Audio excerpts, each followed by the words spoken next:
Assalamualaikum warahmatullahi wabarakatuh. Alhamdulillah, salatu wassalamu ala rasulillah wa ala alihi wa sahbihi wa man wala amma ba'd. Alhamdulillah kita ketemu lagi di semester genap tahun ajar 2020-2021. Kali ini kita akan melanjutkan pembahasan tentang siklus pencatatan akuntansi. Di semester ini kita akan masuk membahas pencatatan akuntansi di perusahaan dagang.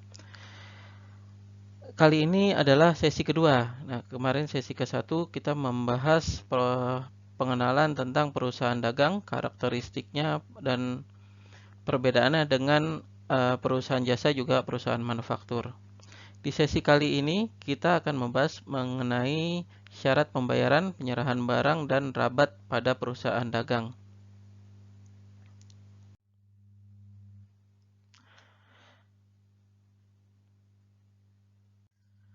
Ya, kita masuk ke pembahasan yang pertama, perihal syarat pembayaran. Syarat pembayaran adalah bentuk akad antara penjual dan pembeli untuk memperjelas jangka waktu pembayaran, diskon, dan juga mungkin denda karena terjadinya transaksi jual beli. Dalam literatur belajar yang kita miliki, kita bisa lihat beberapa contoh. Yang pertama ini membahas tentang hari paling lambat pembayaran harus dibayar oleh si pembeli. Kita bisa lihat di sini ada N-60 atau N-60, N-30, dan N15. Artinya adalah si pembeli wajib melakukan atau melunasi pembayaran 60 hari, 30 hari, ataupun 15 hari setelah hari transaksi jual belinya. Hari penentuan itu ada pada si penjual, meski bisa ditentukan secara kesepakatan. Lalu yang kedua ini membahas tentang diskon.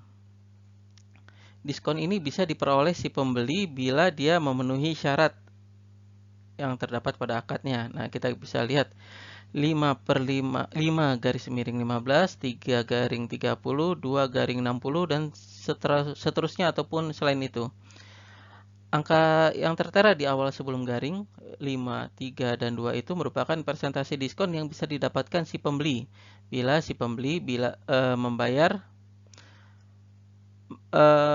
sesuai maksimal hari tersebut. Misalnya tadi 15 hari setelah hari transaksi dia bisa bayar maksimal 15 hari tersebut, dia bisa dapat diskon sesuai yang telah ditentukan. Tadi 5%, berarti 5% akan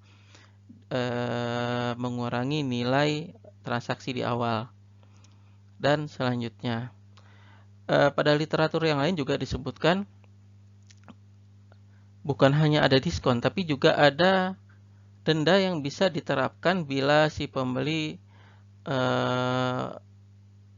membayar melampaui hari akad yang telah ditentukan. Walaupun dalam literatur jarang dibahas ya. Nah, akad pertama dan akad kedua tersebut biasanya akan tergabung menjadi satu kelompok. Contohnya tadi 5/15 itu yang menunjukkan diskon, dan N/30. Artinya si pembeli bisa mendapatkan diskon 5% bila dia membayar maksimal 15 hari setelah hari transaksi, dan pembeli wajib membayar lunas 30 hari setelah hari transaksi, hari terjadinya transaksi. Dan juga bisa terdapat lebih dari 2 akad diskon. Nah, contohnya tadi ini 5/15, lalu ada 2/30. Nah, diskonnya mengecil karena lebih panjang. Lalu hari terakhirnya 45 hari setelah hari terjadinya transaksi. Nah, itu ya contoh penggabungan akadnya. Lalu yang ketiga ada IOM atau end of the month. Akad ini tidak menghitung hari, tapi pembeli wajib membayar maksimal di akhir bulan terjadinya transaksi. Jadi mau tanggal 1 ataupun tanggal 25 di bulan tersebut, dia wajib bayar di akhir bulannya. Jadi nggak menghitung lagi berdasarkan perhitungan hari. Kita membahas contoh soal. Nah, di sini ada 4 transaksi ya, yang terdiri dari 4 tanggal. Ada dibeli barang dagang secara kredit dari PT Rintang Kita menganggap kita sebagai perusahaan pembelinya. Itu senilai 160 juta dengan termin 5/10 dan N/30. Lalu yang kedua ada penjualan barang. Nah, tadi kita membeli barang, sekarang kita menjual barang kepada, sini sebutkan Tuan Tarigan, senilai 50 juta dengan termin 2/15 dan N/30. Lalu ada di tanggal 8 Agustus, PT Rintang yang tadi bertransaksi di tanggal 1, dia melunasi transaksi tersebut. Dan di tanggal 16 Agustus ada penerimaan pelunasan piutang dari Tuan Tarigan, transaksi di tanggal 4 Agustus. Ini kita akan melakukan jawabannya secara bertahap. Yang 1 Agustus. Di tanggal 1 Agustus itu belum ada pelunasan ataupun pembayaran, baru ada transaksi jual beli secara piutang. Jadi secara hutang tepatnya, secara hutang tepatnya. Jadi kita jurnal dahulu transaksi di tanggal 1 Agustus. Transaksinya adalah pembelian barang dagang. Pembelian barang dagang ini akan masuk ke dalam stok persediaan barang dagang. Senilai 160 juta dan dikreditnya adalah hutang dagang karena memang transaksinya tidak langsung dibayar. Itu senilai 160 juta.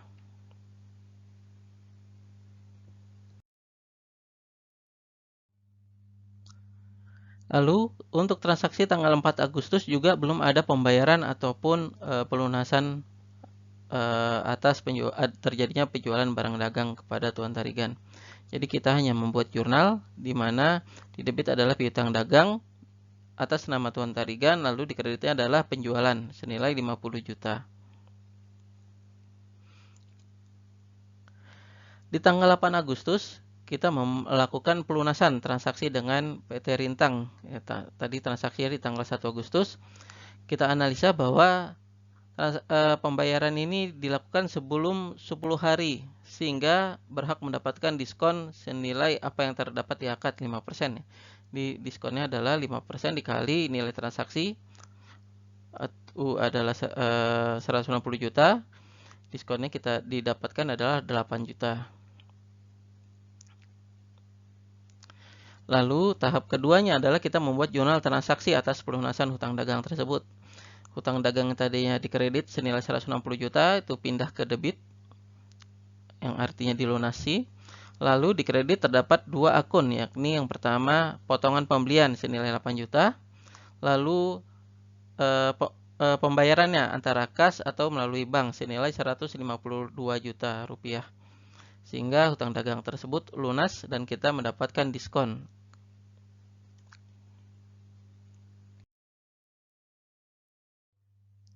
Lalu pada tanggal 16 Agustus kita menerima pelunasan piutang dari Tuan Tarigan. Transaksinya itu terjadinya tanggal 4 Agustus sebelumnya. Analisanya adalah pembayaran Tuan Tarigan itu melakukan pembayaran sebelum 15 hari sehingga dia mendapatkan diskon sesuai di akad. Perhitungan diskonnya adalah 2% dikali nilai transaksi dagangnya 50 juta sehingga dia mendapatkan diskon 1 juta rupiah. Setelah melakukan perhitungan tersebut, kita membuat jurnal transaksi atas pelunasan piutang dagangnya. Jadi yang pertama kita debitkan potongan penjualannya 1 juta rupiah. Kita juga menerima kas dan bank di debit senilai 49 juta rupiah dan piutang dagangnya dikreditkan senilai 50 juta rupiah sehingga piutang dagang Tuan Tarigan itu sudah dilunasi secara penuh. Ini adalah pembahasan dari akad-akad transaksi tadi. Dalam variabel soal, bisa jadi sebelum terjadinya pelunasan itu terdapat transaksi retur barang. Sehingga bisa mengakibatkan nilai transaksi itu harus dikurangi dahulu. Dikurangi senilai apa yang direturkan. Baik kita yang membeli ataupun kita yang menjual. Sehingga perhitungan diskonnya bisa jadi tetap ada, namun pengalinya adalah nilai setelah dikurangi nilai retur barang tersebut. Sekarang kita masuk dalam pembahasan syarat penyerahan barang. Syarat penyerahan barang adalah bagian dari akad antara penjual dan pembeli untuk memperjelas. Pertama, perpindahan hak atas barang dagang yang diperjualkan, juga biaya-biaya yang diperlukan untuk memindahkan barang tersebut dari si penjual ke pembeli. Yang pertama dikenal adalah Free On Board Shipping Point atau VOB Shipping Point. Artinya biaya pengiriman yang diperlukan ditanggung oleh si pembeli sejak mulai barang tersebut keluar dari gudang penjual dan masuk dalam kendaraan angkut. Biaya-biaya tersebut kelazimannya adalah biaya transport, mungkin juga asuransi, dan bisa jadi adanya biaya keamanan.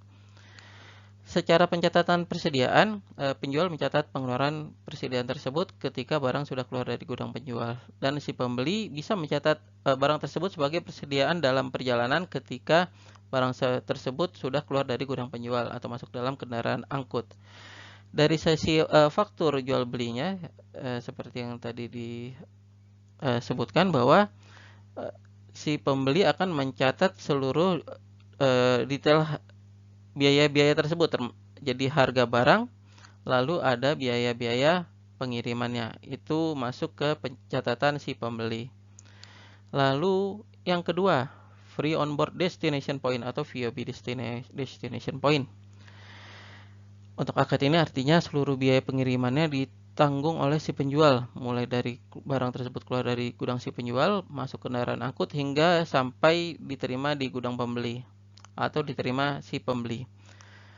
Secara faktur atau kwitansi, nilai yang tertera hanya nilai barang, sedangkan biaya-biaya tersebut yang tadi biaya pengiriman seluruhnya adalah catatan internal si penjual. Lalu secara pencatatan persediaan, penjual mencatat persediaan tersebut keluar dari stok opnamnya ketika barang sudah diterima oleh si pembeli. Lalu pembeli mencatat persediaan tersebut ketika barang telah diterima. Itu adalah dua akad syarat penyerahan barang yang mafhum dikenal di literatur pembelajaran atau di transaksionalnya. Nah, sekarang sedikit membahas tentang rabat. Rabat itu mirip dengan diskon, hanya saja penerapannya berbeda. Kalau tadi di transaksional yang syarat jual beli, itu diskonnya itu terhitung karena adanya akad hari. Nah, kalau rabat ini fokusnya biasanya dikenakan atas nilai jual belinya atau unit yang diperjualbelikan. Jadi si penjual memberikan rabat bila si pembeli bertransaksi dengan nilai tertentu, ya dia sudah punya patokannya, atau dengan jumlah unit tertentu. Lalu si penjual akan memberikan rabat sesuai ketentuan di internalnya. Rabat itu bisa bertingkat hingga sesuai dengan yang tadi disebutkan, nilai transaksinya atau banyaknya unit yang dibeli oleh si pembeli. Nah, modelnya itu pembeli bisa membayar langsung sesuai nilai barang setelah diskon, berarti langsung dipotong rabat, atau pembeli bisa membayar full dulu nilai barang sebelum diskon, lalu penjual akan mengirim kembali dana senilai rabat yang telah diakadkan, yang disepakati. Nah, itu adalah pembahasan tentang rabat. Di rabat ini bisa yang kita ketahui mungkin di dunia pendidikan adalah rabat buku ya. Dan rabat ini bisa juga diterapkan pada perdagangan yang lainnya. Untuk sesi kedua dari bab kelima tentang pembahasan perusahaan dagang ini telah selesai. Pembahasannya insya Allah cukup ringkas. Bila ada pertanyaan ataupun diskusi bisa lewat WhatsApp ataupun email.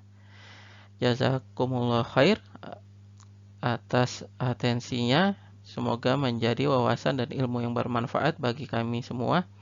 Kami itu antara saya dan juga yang menyimak. Saya undur diri dulu untuk yang sesi kedua. Assalamualaikum warahmatullahi wabarakatuh.